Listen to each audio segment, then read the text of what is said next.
हरे कृष्णा, राधे राधे। स्वागत है आप सभी का एक बार फिर से हमारे चैनल टू पिंकी शॉर्ट्स में। कैसे हैं आप सभी लोग? आशा करती हूँ आप सभी खुश होंगे, स्वस्थ होंगे। कमेंट सेक्शन में बताया कीजिए कि आप सभी कैसे हैं और राधे राधे भी लिखा कीजिए। तो फ्रेंड्स, आज की वीडियो में हम जानेंगे साल 2024 में माघ माह के कृष्ण पक्ष में आने वाला सकट चौथ व्रत कब है, शुभ मुहूर्त, चंद्रोदय का समय, पूजन विधि, व्रत कथा और इस व्रत के जरूरी नियम क्या हैं।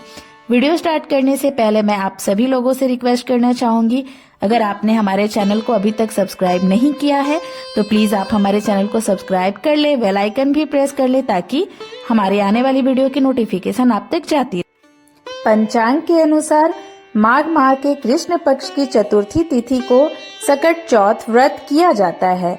इसे संकष्टी चतुर्थी, लंबोदर संकष्टी चतुर्थी, तिलकुटा चौथ, तिल चौथ, माघी चौथ आदि नामों से जाना जाता है। वैसे तो प्रत्येक मास में 2 चतुर्थी आती है, एक शुक्ल पक्ष में और दूसरी कृष्ण पक्ष में, लेकिन साल की इन सभी चौथ में माघ मास की चतुर्थी विशेष मानी गई है। इस दिन भगवान श्री गणेश जी के साथ साथ भगवान शिव, माता पार्वती, कार्तिकेय और चंद्रदेव की पूजा का विधान है। आइए जानते हैं साल 2024 में संकट चौथ व्रत की सही तारीख, शुभ मुहूर्त का समय, पूजन विधि, व्रत कथा। तो अब हम जान लेते हैं सकट चौथ का शुभ मुहूर्त 2024 में कब है।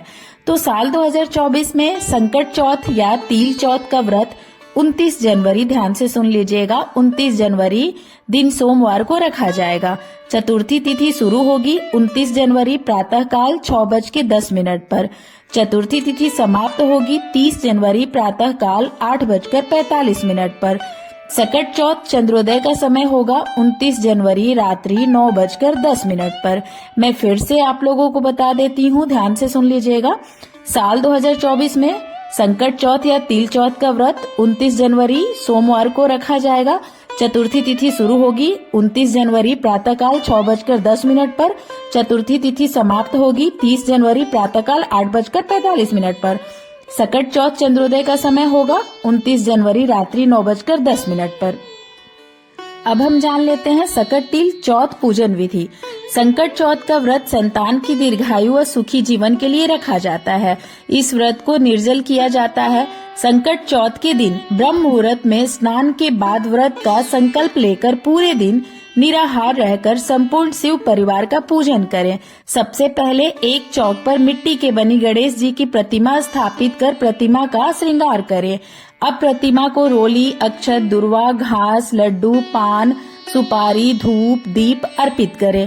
पूजा में ओम गणपते नमः मंत्र का जाप करते हुए नैवेद्य के रूप में तिल तथा गुड़ के बने हुए लड्डू भोग के रूप में अर्पित करें।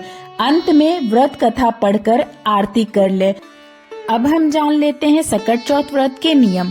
सकट चौथ व्रत महिलाओं को निर्जल करना चाहिए और गणेश जी की पूजा के बाद रात्रि में चंद्रमा को जल का अर्घ देकर व्रत का पारण करना चाहिए।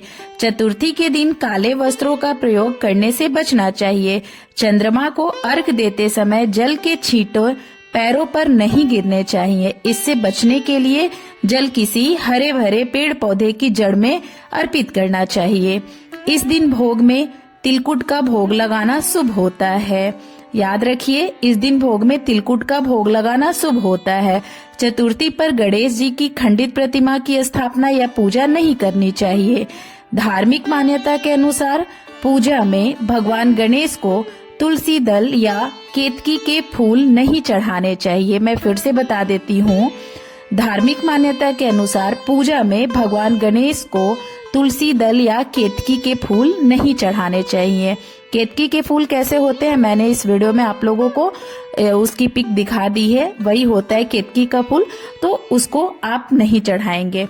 अब हम संकट चौथ व्रत कथा शुरू कर लेते हैं, तो ध्यान से सुन लीजिए। इस दिन यह कथा सुनी जाती है।